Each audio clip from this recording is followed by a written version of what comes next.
আপনারা দেখছেন STSP news Bangla. আমি আপনাদের সঙ্গে তুষার। বিস্তারিত রিপোর্টে দেখুন।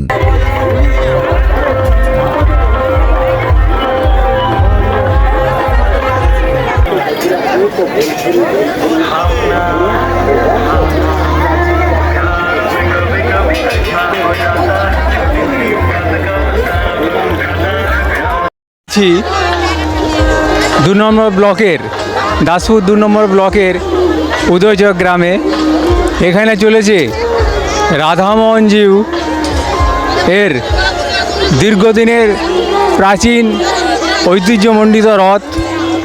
আজকে সেই রথের শেষ দিন।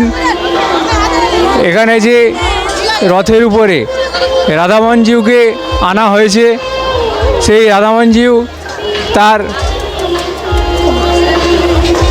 অস্থলে ফিরে যাবে এবং আজকেই এই রথের পরিসমাপ্তি ঘটবে। আমরা পেয়েছি এই রথ পরিচালনা কমিটির অনেককেই, তাদের কাছেই এই রথের যে ইতিহাস আমরা বিস্তারিতভাবে জেনে নেব। স্যার, আপনার নাম? আমার নাম সুগন্ধ গোস্বামী। আপনি এই রথের সঙ্গে যুক্ত আছেন? এই রথের সঙ্গে যুক্ত। এই রথ কত বছর আগে শুরু হয়েছিল? এটা 4.5 বছরের রথ। এটার এখানে দেশের একটা কমিটি আছে, এই কমিটি দ্বারা এই রথ পরিচালনা হয়। প্রভু এই রথে 4.5 বছর উঠেন। প্রথম রথ হওয়ার পর মাসি বাড়িতে ফিরে যান। মাসি বাড়ি থেকে আজকে ফিরে এসেছেন। এসে আজকে উনি রথে উঠেছেন। উনি রথ থেকে নেমে উনার গন্তব্যস্থলে অস্থলে ফিরে যাবেন।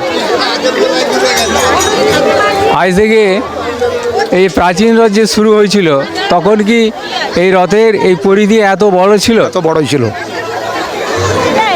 এই রথ কেন আপনারা শুরু করলেন?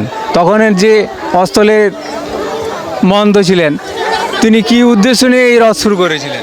উদ্দেশ্যই ছিল এখানকার দেশের সমস্ত দেশ কমিটি এবং গ্রাম কমিটিকে নিয়ে একটা আলাপ আলোচনার মাধ্যম দিয়ে একটা রথ পরিচালনা করবার জন্য ওনারা একটা দেশ কমিটি এবং অস্থলের মহান্ত সিদ্ধান্ত নিয়েছিলেন।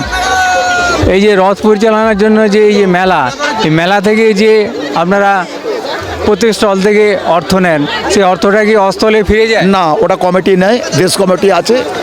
ওই কমিটি হচ্ছে ওরা অর্থ তুলেন। আমরা শুধু প্রভুকে রথের উপরে তুলি। আমাদের যে প্রণামীটা হয়, ওই প্রণামীটাই আমরা আছে যে সমস্ত সেবায়তগণ আমরা গ্রহণ করি চালানোর জন্য।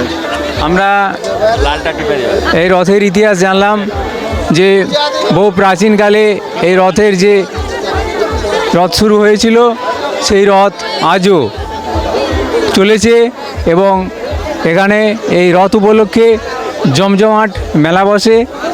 ক্যামেরায় রাজীব পাত্রের সঙ্গে আমি শ্যামাপদ প্রামাণিক, STSP নিউজ বাংলা। সবার খবর সবার আগে, সরাসরি উদয়চক থেকে। কমিটি আছে,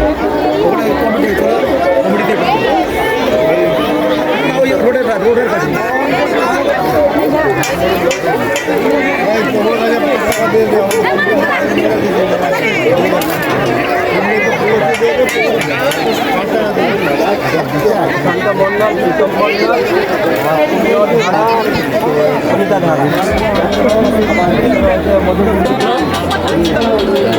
ভিডিও হচ্ছে আর করে পড়ে